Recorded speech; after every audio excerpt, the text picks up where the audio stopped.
Hello friends, you are once again welcome on the online platform of Arun Dalal English Classes YouTube channel. And today we are going to shift on our next exercise of jumbled sentences, or you can say para jumbled, or you can say order of sentences, sequence of sentences, arrangement of sentences, and simple language you simply call them PQRS और ABCD. कुछ इस अंदाज में इनकी बात की जाती है बेटा. इनको करते हैं, ये सारे कहाँ से लिए गए हैं? आपके प्रीवियस ईयर क्वेश्चन पेपर्स में से लिए गए हैं. इनको समझने का तरीका देखेंगे. अभी आपको ये पैरा जंबल्ड जो करवाने की बात की जा रही है, जंबल्ड सेंटेंसेस, एक्चुअल में ये एक सेंटेंस का पार्ट भी हो सकते हैं या दो या तीन सेंटेंसेस भी हो सकते हैं. जो एक्चुअल पैरा जंबल्ड होते हैं बेटे, वो सारी की सारी सेपरेट स्टेटमेंट्स होती हैं, कंप्लीट सेंटेंसेस होते हैं.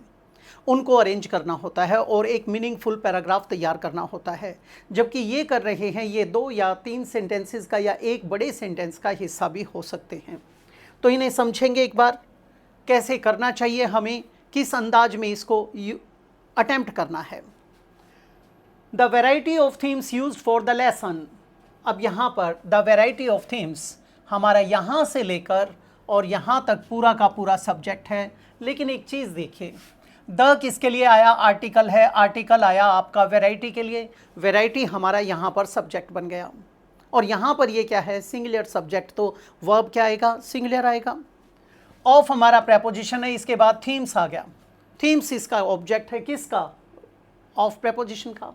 यूज्ड, ये यूज्ड क्या है? हमारे यहाँ रिलेटिव प्रोनाउन को ड्रॉप कर दिया गया है. ठीक है. थीम्स विच आर यूज्ड, ये यूज क्या है? हमारी वर्ब की थर्ड फॉर्म यानी पास्ट पार्टिसिपल है. फॉर हमारा क्या है? प्रेपोजिशन. फिर ये द किसके लिए आया? लेसन के लिए. ये इसका ऑब्जेक्ट बन गया. द लेसन किसका? फॉर का. एक्चुअल में हमारा पूरा यहाँ वहाँ तक है, लेकिन मेन पार्ट क्या है इसका? वैरायटी. वैरायटी सिंगल यूनिट है और बेटे सिंगुलर सब्जेक्ट है, सिंगुलर वर्ब आएगा. अब यहाँ पर आया बेटा बट ऑल्सो. हम अपना पेन ले लेते हैं, उससे लिखने में भी सहूलियत रहेगी. यहाँ पर दिया गया है बेटे बट ऑल्सो. बट ऑल्सो आया तो इसका मतलब है इसका कॉम्बिनेशन होता है नॉट ओनली के साथ. इससे क्या मत पता चला कि पहले नॉट ओनली आएगा फिर बट ऑल्सो आएगा, पहले आइदर आएगा फिर और आएगा, पहले नीदर आएगा फिर नॉर आएगा, पहले हार्डली और स्कार्सली आएगा फिर व्हेन आएगा, पहले नो सूनर आएगा फिर देन आएगा. Is it clear? अब हमने देखा नॉट ओनली कहाँ दे रखा है बेटे? आपके इस ऑप्शन के अंदर. इसका मतलब है आर पहले आएगा, पी बाद में आएगा. हमें इस तरीके से लिख लेना है, आर पहले पी बाद में. अब यहाँ पर पी पहले आर बाद में, हमने इसको एलिमिनेट कर दिया. यहाँ आर पी इकट्ठा है, यहाँ आर पी इकट्ठा है, यहाँ आर पी इकट्ठा है. हमें पता चल गया आर पी इकट्ठा आएगा. अब एक चीज़ हमारी क्लियर हो चुकी है. दूसरी बात बेटे, हमारा आगे कहता है टॉपिक्स शोज दैट. यहाँ पर ये singular verb I. Singular verb I तो यहाँ पर सिंगुलर सब्जेक्ट चाहिए बेटे, सिंगुलर सब्जेक्ट. दूसरा हैज़ गॉन, ये भी हमारा सिंगुलर वर्ब आया, तो यहाँ पर भी हमें क्या चाहिए बेटा? सिंगुलर सब्जेक्ट की ज़रूरत है. अब यहाँ पर हमें दो सब्जेक्ट्स की ज़रूरत है. एक सब्जेक्ट तो हमें वहाँ मिल चुका है, दूसरा कहाँ पर है? फॉर दियर इनहेरेंट इंटरेस्ट इसको छोड़ दिया. That a great deal of thought. अब यहाँ पर हमें एक कंजंक्शन दी गई है बेटे, दैट हमारा कंजंक्शन है, तो ये a great deal of thought, ये हमारा क्या बन गया? सब्जेक्ट बन गया. अब यहाँ पर ये ग्रेट डील जो आया है, डील हमारा सिंगुलर सब्जेक्ट है, इसके साथ सिंगुलर वर्ब आनी चाहिए. अब ये अपने खुद के आगे तो लग नहीं सकता. इसका मतलब ग्रेट डील ऑफ थॉट किसके साथ आएगा? एस के साथ. क्यू और एस का कॉम्बिनेशन देखिए. अब हमारा देखना है क्यू एस और आर पी. अब बेटा ये हमारा एलिमिनेट हो गया. क्यू एस आर पी ये दे रखा है, एस क्यू आर पी ये दे रखा है. अब इसका मतलब है कि हमारा या तो सी आएगा या डी आएगा. दूसरी बात, एक चीज़ और देखिए, यहाँ इसने आर पी को कहाँ पर रखा है? एंड में रखा है, यानी ये तो फिक्स हो चुका है. अब शुरू किससे होगा? शुरू होगा हमारा शोध से, यानी हमारा आ जाएगा बेटा सी ऑप्शन. क्यों आया सी? उसका रीज़न समझो. The variety of themes used for the lesson shows that a great deal of thought has gone into choosing what? यहाँ पर जो ये choosing शब्द आया, ये किसके साथ है? choosing what? choosing topics हो सकता है. ठीक है. topics of interest not only for their topicality but also for their inherent interest. ये बन गया हमारा. दूसरी बात, यहां पर हमने देखा था क्यू जो दे रखा है option shows that a great deal of thought. अब बेटे क्या ये ओपन स्टेटमेंट है या क्लोज स्टेटमेंट है? ओपन स्टेटमेंट का मतलब होता है जिसके आगे फिर हमें फर्दर इंफॉर्मेशन ऐड करनी होती है। क्लोज स्टेटमेंट का मीनिंग होता है बेटे जो एंड में आकर फुल स्टॉप ले सकती है, क्वेश्चन मार्क ले सकती है, आपके एंड कर देगी, बात को वहीं पे ख़त्म कर देगी, उसको कहते हैं। अब ये हमारा क्या है, डी नहीं हो सकता है, इसीलिए हमारा ये यहाँ पर कट गया था। ठीक है, तो एक एक चीज़ को सोचने की ज़रूरत है। यहाँ पर नॉट ओनली आया था, नॉट ओनली एंड में आ नहीं सकता, ये हमारा एलिमिनेट हो गया। आप किसी भी तरीके से आगे से, पीछे से, ऊपर से, नीचे से कई चीज़ों की हेल्प लेकर इन्हें अटेम्प्ट कर सकते हो। चॉइस हमेशा आप लोगों की रहेगी, तो कभी भी इनको अटेम्प्ट करते समय हेजिटेट मत हुआ करो। नेक्स्ट पे चलते हैं बेटा। द आर ग्लासेस, द किसके लिए आया बेटा? R glass. आर ग्लास हमारा नाउन है, सिंगुलर सब्जेक्ट क्या आ गया? इज, सिंगुलर वर्ब आ गया। इज टू ट्राइंगल्स, बेटे इज टू ट्राइंगल्स सेंस नहीं बना रहा, पी से शुरू नहीं हो सकता, पी से हमारा एंड में दिया गया है, हमने इसको एलिमिनेट कर दिया। दूसरी बात, the R glass is in size, बेटे सेंस गलत हो गई, क्यू से शुरू नहीं हो सकता, क्यू से दे भी नहीं रखा। फिर कहता है the R glass is which are equal. अब बेटे यहां पर ये विच एक रिलेटिव प्रोनाउन दिया गया है, इसके बाद हमें यहां पर प्लूरल वर्ब दी गई है, इसका मतलब है इसका जो एंटीसीडेंट है, पूर्ववर्ती करता है, वो क्या आएगा यहां पर? प्लूरल। यहां पर प्लूरल नाउन या प्रोनाउन चाहिए हमें।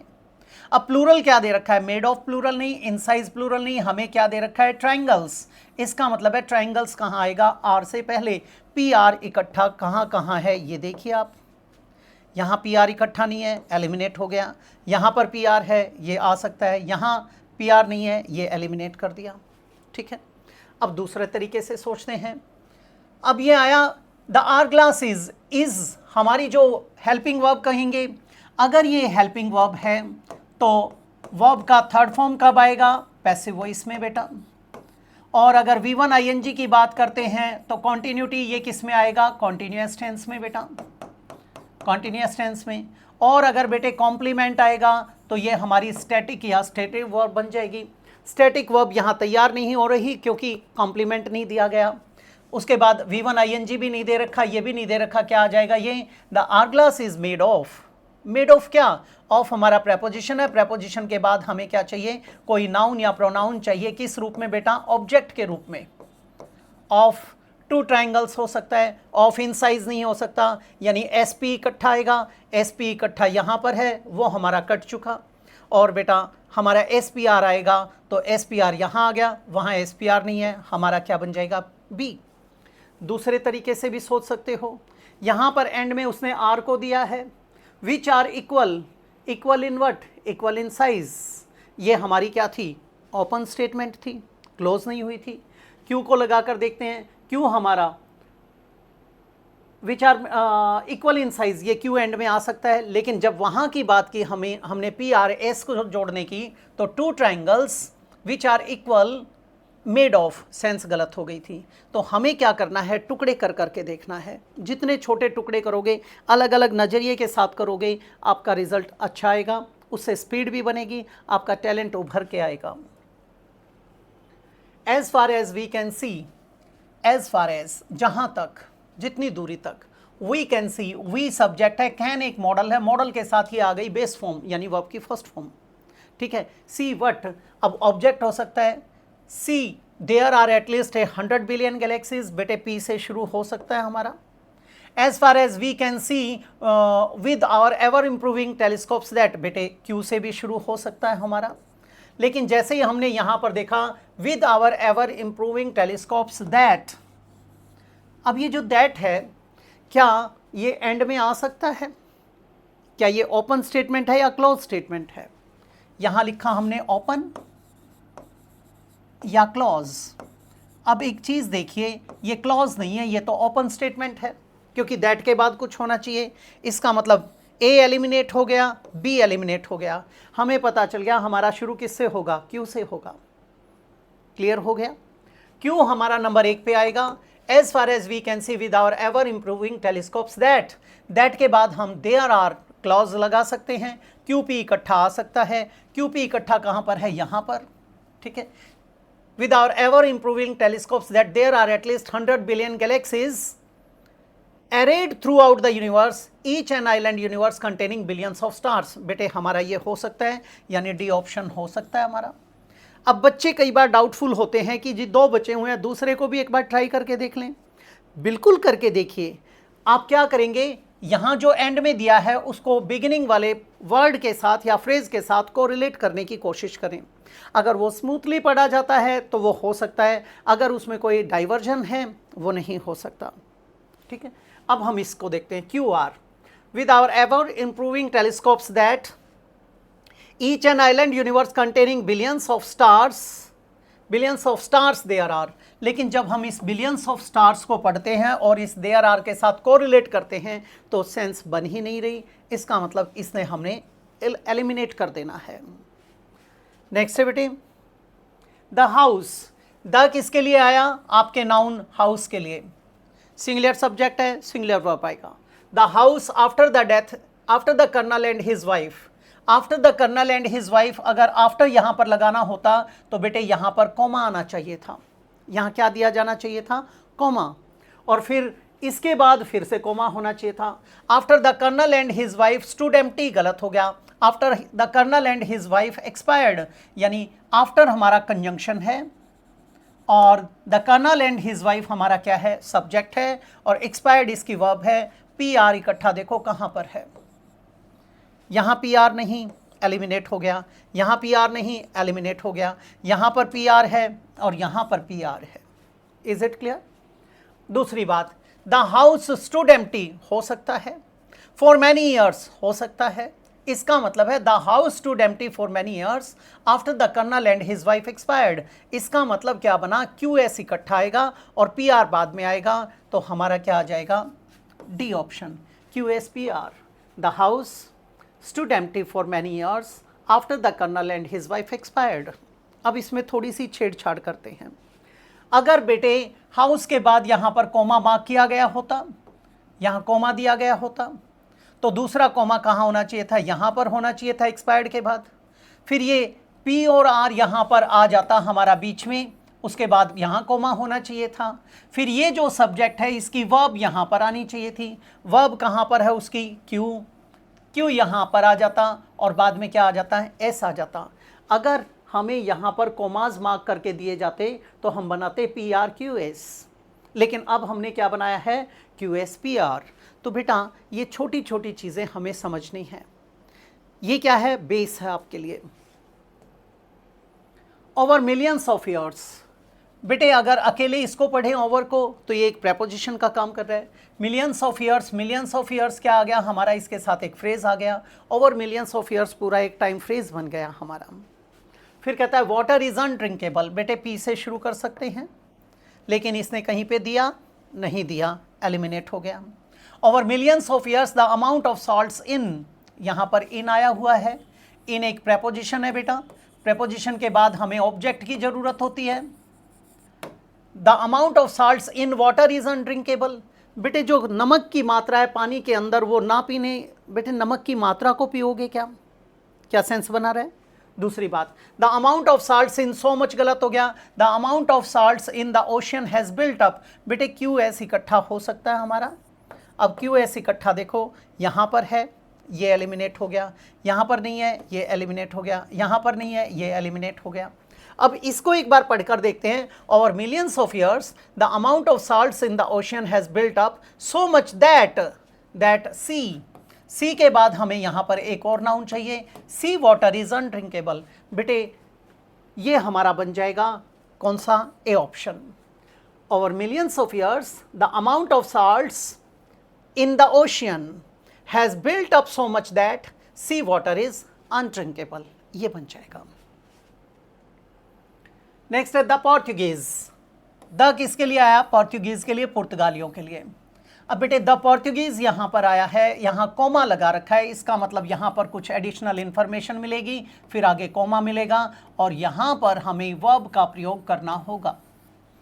मुख्य रूप से ये बनता है। या फिर क्या होना चाहिए था, पोर्तुगीज, उसके बाद द डच, उसके बाद द इंग्लिश, कुछ ऐसे होना चाहिए था, और फिर एंड कंजंक्शन आदि देकर हमें आगे बढ़ाना था। वो तो कहीं पे दे ही नहीं रखा। इसीलिए मैंने क्या कहा, जब यहाँ पर कोमा आ गया तो आगे एक और कोमा और उसके बाद वर्ब आएगी। अब दूसरा कोमा देखो कहाँ पर है, दूसरा कोमा मार्क कर रखा है इस पोजीशन पे, यानी हमारा यहाँ पर क्या आएगा, एस ऑप्शन, यहाँ एस आएगा। उसके बाद वर्ब देखो कहाँ है, हैड आ सकता है क्योंकि वर्ब है, had a great talent. As also गलत हो गया, फॉर बिल्डिंग गलत हो गया, इसका मतलब एस पी इकट्ठा आएगा बेटा, यहाँ पर पी आएगा। एस पी इकट्ठा देखो कहाँ कहाँ है, ये गलत हो गया हमारा, ये भी एलिमिनेट हो गया बेटे, ये भी एलिमिनेट हो गया क्योंकि एंड में एस पी नहीं आएगा, हमारा किस में आएगा, बिगिनिंग में। क्या बन जाएगा, डी ऑप्शन। अब इसे वेरीफाई कर लीजिए। The Portuguese who arrived in Goa 400 years ago had a great talent. Talent for what? For what? यानी what for बोलते हो आप, मैंने सरल करके क्या लिख दिया, for what? For building houses, ठीक है, as also for choosing the right place to build. Is it clear? दूसरी बात करते हैं। अब बेटे पोर्टुगीज हमारा क्या था, नाउन था। अब यहाँ पर क्या दे रखा है, हु एक रिलेटिव प्रोनाउन है। हुज हुम का प्रयोग व्यक्तियों के लिए करते हो।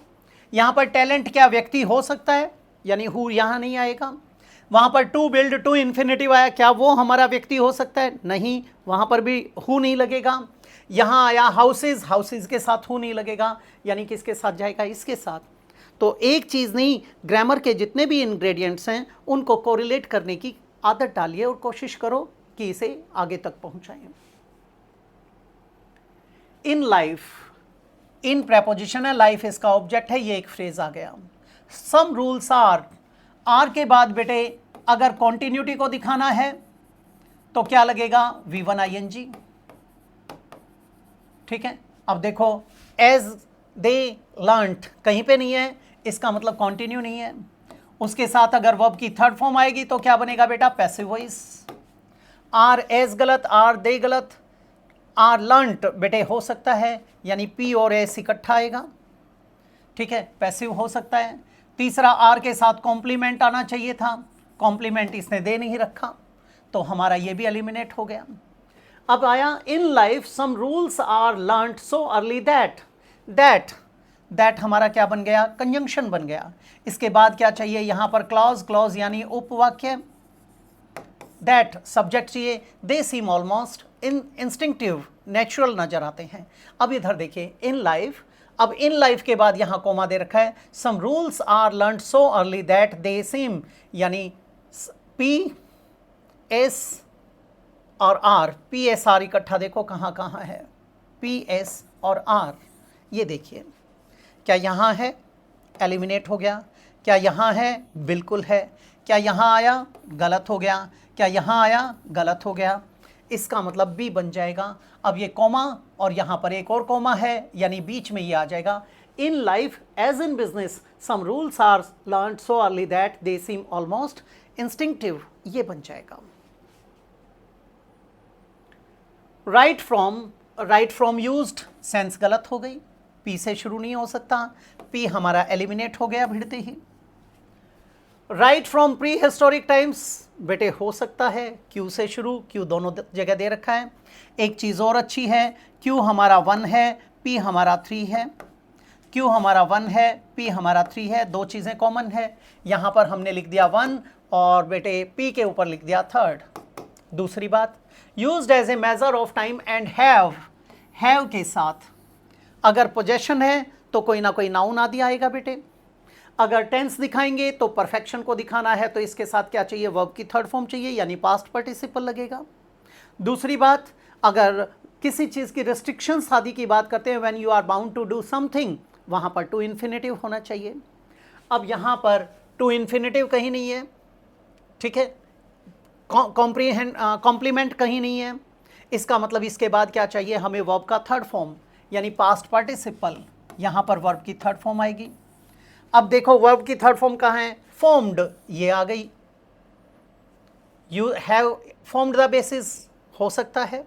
दूसरी बात, एक चीज़ और देखते हैं, of the moon have been, the moon have been अब यहां पर बेटे बीन आया तो बीन के साथ आगे वर्ब की थर्ड फॉर्म चाहिए। अगर हमें क्या लगाना है, पैसिव वॉइस, तो एक और वर्ब की थर्ड फॉर्म। हैव बीन के बाद V1 ING आ जाएगा तो क्या आ जाएगा, प्रेजेंट परफेक्ट कॉन्टिन्यूअस, या फिर इसके बाद कॉम्प्लीमेंट चाहिए। कॉम्प्लीमेंट कहीं दे नहीं रखा, ठीक है, कॉन्टिन्यूटी को दिखाने के लिए V1 ING भी नहीं है, यानी यहां पर भी हमें क्या चाहिए, वर्ब की थर्ड फॉर्म। अब एक थर्ड फॉर्म तो ये दे रखी है और एक थर्ड फॉर्म ये दे रखी है। अब ये खुद के आगे तो लग नहीं सकता, इसका मतलब ये किसके साथ जुड़ेगा, इसके साथ P के बाद क्या आएगा, R। P के बाद क्या आएगा, R। हमारा फर्स्ट एलिमिनेट हो गया, हमारा क्या आ जाएगा, C ऑप्शन। दूसरी बात, हैव बीन के साथ क्या जुड़ेगा, P, यानी S के बाद P आएगा, S के बाद क्या आ गया, P। Is it clear? टुकड़े कर करके देखो बेटे, अब इसे पढ़ के देख लो। Right from prehistoric times the phases of the moon have been. अब हैव क्यों आया था, फेजेस प्लूरल था बेटा, ठीक है। The phases of the moon have been used as a major of time and have formed the basis of the earliest calendars. ये बन गया सीधा साधा हमारा, ठीक है। कोई डाउट है इतने में? बिल्कुल क्रिस्टल क्लियर वे में लिखा गया है। टुडे, टुडे के बाद कॉमा दे रखा है बेटे। इन द कंट्री, अगर इन द कंट्री यहां पर लगाते तो यहां पर भी कॉमा होना चाहिए था, लेकिन कॉमा तो दे ही नहीं रखा। इसका मतलब क्या हुआ, इसका मतलब यह हुआ कि यहां पर हम क्या नहीं लगा सकते, टुडे पी से शुरू नहीं कर सकते, पी से इसने कर भी नहीं रखा। दूसरी बात, टुडे ऑफर्स, ऑफर्स हमारा क्या है बेटे, सिंगुलर वर्ब। सिंगुलर वर्ब है तो यहां पर क्या चाहिए, सिंगुलर सब्जेक्ट। यहां सिंगुलर सब्जेक्ट चाहिए। इन पी नहीं हो सकता, क्यों नहीं हो सकता, Kerala among all states, Kerala हो सकता है बेटे, Kerala among all states offers the best connectivity. ये हमारा आर पहले आएगा, क्यू बाद में आएगा, आर पहले क्यू बाद में, ये गलत हो गया। क्यों, क्यू पहले है आर बाद में, आर पहले क्यू बाद में, आर पहले क्यू बाद में, ये सारे हो सकते हैं। दूसरी चीज देखिए, यहां पर उसने क्या दिया है, बोथ। जब बोथ दिया गया है तो इसके कॉम्बिनेशन में आएगा तो क्या आ सकता है, एंड। बोथ और एंड का कॉम्बिनेशन देखो, एंड कहाँ है, both in terms of telecom and Datacom बेटे, यानी कि क्यू और एस इकट्ठा आएगा। क्यू एस यहाँ पर इकट्ठा है, यहाँ नहीं है, ये एलिमिनेट हो गया, क्यू एस यहाँ पर इकट्ठा है। अब हमारे पास दो ऑप्शंस आ गए हैं, ठीक है। शुरू किससे होगा, आर से होगा। Today Kerala among all states, अब ये यहां नहीं आ सकता था तो इसका मतलब आर के बाद पी आएगा, हमारा क्या बन गया, A option. Today Kerala among all states in the country offers the best connectivity both in terms of telecom and Datacom, क्या बन जाएगा, ए ऑप्शन। उस पर पढ़ के देखिए, today Kerala among all states offers the best connectivity both in terms of telecom and Datacom in the country. ये in the country and में सेंस नहीं बना रहा है, तो हम क्या लिखेंगे, ए के अंदर। To maximize what, even before, P से शुरू नहीं हो सकता, पी एलिमिनेट हो गया, पी एलिमिनेट हो गया, ये तो भिड़ते ही गया हमारा। To maximize even before signing the joint venture agreement, sense गलत हो गई।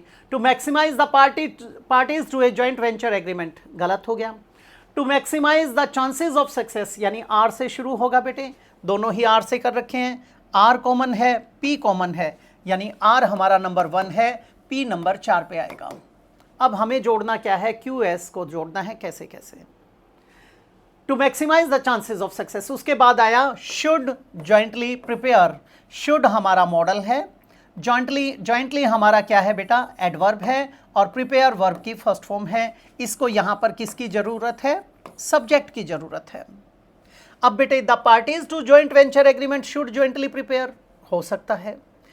The chances of success should jointly prepare, गलत हो गया, यानी क्यू एस इकट्ठा आएगा। क्यू एस देखो कहां पर है, ये एलिमिनेट हो गया, हमारा सी ऑप्शन। अब इसे पढ़ के देखते हैं, to maximize the chances of success the parties to joint venture agreement should jointly prepare a detailed business plan even before signing the joint venture agreement, ये बन जाएगा। नेक्स्ट, वेल बेटा, ये थी आपकी एक्सरसाइज आज के लिए। इसमें हमने क्या सीखा कि हमें अपनी प्रिपरेशन कैसे करनी है, किस टॉपिक की बेटा, जंबल्ड सेंटेंसेस की, अरेंजमेंट ऑफ सेंटेंसेस की, ऑर्डर ऑफ सेंटेंसेस की, सीक्वेंस ऑफ सेंटेंसेस की, यानी PQRS की। ये बिल्कुल सरल था, लेकिन आपके पिछले जो क्वेश्चंस आए हुए हैं उनमें से ये उठाया गया था। और अच्छी बात क्या थी, इसके एंड में सिक्स्थ स्टेटमेंट अभी नहीं दी गई थी। आपके कुछ ऐसे आएंगे जिसमें केवल स्टेटमेंट्स होंगी, नंबरिंग्स होंगी, और उनसे हमें मीनिंगफुल पैराग्राफ बनाना है। और ये कैसा था, इसमें फर्स्ट दिया गया है, लास्ट नहीं दिया गया। इसका मतलब लास्ट में हमें अपनी तरफ से क्या लगाना है, क्लोज स्टेटमेंट लगानी है। दूसरे कैसे आएंगे, फर्स्ट और सिक्स्थ अपने पूरे के पूरे ऑर्डर में होंगे, क्रम में होंगे, बाकी बीच वाले चारों को हमें जोड़ना होगा। एक कौन सा आएगा, पैराजम्बल्ड जो हैं उनमें बिल्कुल फ्री स्टेटमेंट्स होंगी, कम से कम 5 या 6, 7 भी हो सकती हैं, 8 भी दे देता है कई बार एग्जामिनर, वो डिपेंड करता है आपके लेवल के ऊपर। 7 या 8 या 6, 7, 8 किस्में दी जाती हैं बैंकिंग सेक्टर के अंदर। आपका CDS का एग्ज़ाम होता है, NDA का एग्ज़ाम होता है, उसमें केवल क्या दिया जाएगा, फर्स्ट और सिक्स्थ आपके ऑर्डरली होंगी, और बीच वाली जो होंगी बेटे उनको हमें अरेंज करके लिखना है। तो इसी तरीके से हम प्रैक्टिस करते रहेंगे और आगे बढ़ते रहेंगे। तो मैं आप लोगों से इजाज़त चाहूँगा। नमस्कार दोस्तों, मिलते हैं अगली क्लास में।